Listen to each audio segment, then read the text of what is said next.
కోరికలను జయించాలి లేదా అదుపు చేసుకోవాలి. అప్పుడే మనసుకు ప్రశాంతత లభ్యమవుతుంది. కోరికల నుండి పరిగెత్తినంత కాలం అశాంతి మాత్రమే దొరుకుతుంది. కష్టం ఎప్పుడూ ఉండిపోదు. సంతోషం రాక మానదు. కష్టాలను ధైర్యంగా ఎదుర్కో.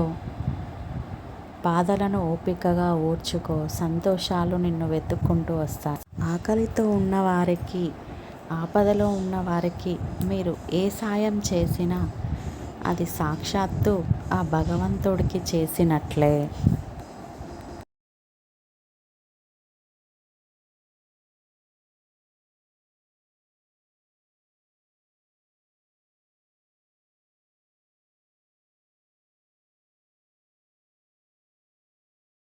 మన జీవితంలోకి ఎంతమంది వచ్చినా, ఎన్ని సిరులు వచ్చినా, అన్నం పెట్టిన వారిని, అన్నింటికీ నేనున్నాను అని, నీవు ముందుకు వెళ్ళు అని ధైర్యం ఇచ్చిన వారిని, ఆశ్రయం ఇచ్చిన వాకిలిని ఎప్పుడు మురిగే ప్రతి కుక్క మీద రాళ్ళు విసురుకుంటూ పోతే నీవు గమ్యం ఎప్పటికీ చేరలేవు.